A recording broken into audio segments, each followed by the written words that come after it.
When we die, our soul departs from our body. And the soul goes on a journey that has many stages to it. And for the beginning of this khutbah, I want to focus on one stage of the journey of this soul. And that is when the soul descends into the grave to be reunited with our bodies. And when the soul is coming down, it witnesses the janazah, the funeral. And your body is laying there on the ground, wrapped up, getting ready to be buried. And you're descending and you're seeing this, and you're hearing it, you're experiencing it. And when the people then take your body and place it in the grave, your soul descends in there, into the grave, to be reunited with your body. And then your loved ones, your friends who were there at your janazah, they will start shoveling dirt, start picking up dirt with their hands and placing it in the grave, throwing it on top of you, and you will feel it fall on top of you. And they will do this until you are completely covered up. And you will be there in the grave, covered up, and you will have consciousness. You will be alive. Not physically, obviously, but your soul will experience this. And then after your family makes some du'as, and they say some nice, kind words about you, they'll walk away, they'll leave. And you will hear their footsteps, as the Prophet, peace and blessings be upon him, said, that you will hear their footsteps as they walk away. And you will be there alone, in the grave, by yourself. Darkness, silence. What happens at that point? Two angels come to you, Munkar and Nakir. And they ask you three questions. Perhaps the most important questions you will ever be asked, and the three most important questions you will ever answer. And those questions are, what is your deen?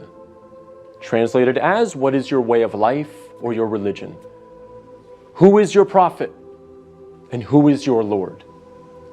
Not necessarily in that order, but those are the three questions. And if you answer these questions correctly, all three of them, your stay in the grave will be one of peace. You'll have peace. You'll have pleasure. Until the day of judgment, when the horn is sounded, and you are raised up out of your grave. So during that time, if you answer these questions correctly, you will have peace. But if you don't answer these questions correctly, all three of them, your stay in the grave will be full of pain. So we must answer these questions correctly. But here's the problem. A lot of us say to ourselves at this point, I'm good because I'm a Muslim and I know the answers to these questions and I'll answer them correctly. This is a problem. This is called being overconfident. Because, as many of the scholars say, the answer is not given with your tongue. The answer is not given with your brain. The answer is given with your heart. What is in your heart will come out at that moment. And so if you lived your life not praying, not striving to implement Islam, not striving to understand the Quran to the best of your ability, if you spent your life not really striving to be a Muslim, a true Muslim, trying to practice, then Islam really was not in your heart. So we have to make sure that we're striving, again, to the best of our ability. I'm not asking for perfection. I'm not asking for scholars. I'm not asking for you to be of the best character like the Prophet, peace be upon him, but we must strive for it. So that on that day, when these angels come to us and they ask us these questions, what is in our heart will naturally come forward. The answers, the correct answers will come forth. And not the answers of, I was striving for something other than the pleasure of Allah.